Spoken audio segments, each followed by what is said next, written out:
we need to talk about something that's happening out on the open ocean.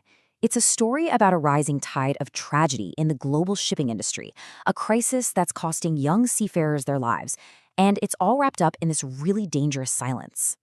So here are the facts. Over the last 5 years, there's been a really disturbing spike in the number of young seafarers either dying or just disappearing from their ships. Now, officially, insurers will tell you suicide is a major factor, but that's not the whole picture. NGOs are sounding the alarm, saying the real number is probably way higher, hidden in vague reports or cases that are just labeled unexplained. And this isn't some abstract statistic. Just look at September 2025. In the span of 4 days, two terrible things happened. First, a 22-year-old deck cadet just vanished from his ship. They searched everywhere, found nothing. Then, just days later, a 20-year-old engine cadet who'd been on his ship for less than a week was killed in a totally preventable incident. These are not just tragic accidents, they're part of a pattern. So it makes you ask the big question, right? With people's lives literally on the line, why is it so damn hard to figure out what is actually going on out there? This goes beyond individual tragedies. We're talking about a whole system that's failing to even keep track. A big part of the problem is just administrative chaos. Believe it or not, there's no single global database for tracking these deaths. The information is all over the place, scattered across different countries, different reports, and a lot of it is never even published. And this isn't just a paperwork problem. When you don't have clear data, you can't have accountability. And without accountability, it's almost impossible to stop the next tragedy from happening. To really understand how we got to this point, you have to go back to the beginning, to the dream. Captain Raghu Sharma, who wrote the piece this is all based on, talks about this powerful, romantic idea of a life at sea. You know, adventure, seeing the world. That glamorous image was enough to pull him and a whole lot of other people in. But that dream, it hits the hard reality of the ocean pretty fast. Life at sea will test you in ways you can't even imagine. And for so many young cadets today, that gap between the dream they were sold and the life they're actually living on board, well, it can be brutal.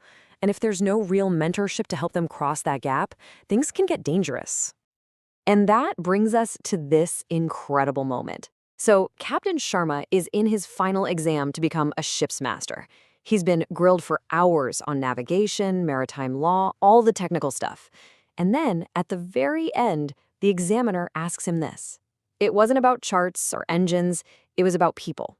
How will you handle a new cadet? And what will you do if he has a complaint? And not one question, right there, it just cuts to the absolute heart of the problem.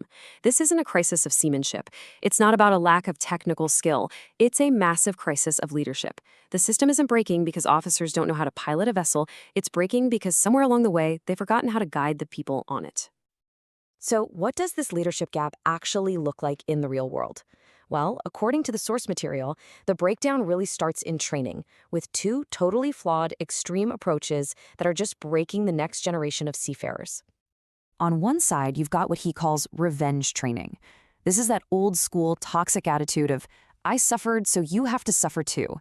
It treats humiliation like it's a teaching tool. Then you have the complete opposite, ornamental training. This is where companies are so afraid of any kind of risk that cadets are basically wrapped in bubble wrap. They just watch from the sidelines. They never get to do anything. And the results of these two failed approaches? You get these young, smart, fully certified officers who, after just a couple of voyages, are completely overwhelmed. They go to their captain and say, I can't do this. This is too hard. And look, they're not weak. Their training made them fragile. It either broke their spirit or never gave them the confidence to build it up in the first place. And this despair, it shows up in ways you might not expect. Captain Sharma shares this story about a cadet who went missing. For days, the whole crew feared the worst, but they found him. He was hiding in the steering gear room, living on biscuits and water, just to get away from the constant abuse from a senior officer. It's such a chilling reminder that sometimes despair isn't about giving up, it's about trying to survive. Okay, so the system is broken. What do we do about it? Well, this isn't about vague awareness campaigns. The source material lays out a really clear, actionable plan that could actually start saving lives right now. It's a 6-point plan. First, real mentorship programs where senior officers are actually held accountable. Second, a real zero-tolerance policy for bullying, not just one on paper. It also calls for anonymous, independent ways for cadets to report problems and regular welfare checks from people on shore. And just as important, a clear code of conduct for the cadets themselves, and mandatory, fully transparent investigations anytime something serious happens. You see, it all comes back to shattering that silence. When incidents are investigated properly and the findings are actually made public, it does so much more than just give families some answers. It forces the whole system to be accountable. It forces change. In the end, transparency isn't just about data. It is prevention. So we end up right back where Captain Sharma's whole journey started, with that one question in his final exam. It was never really about the technical side of running a ship. It was, and always has been, about the human responsibility of leadership.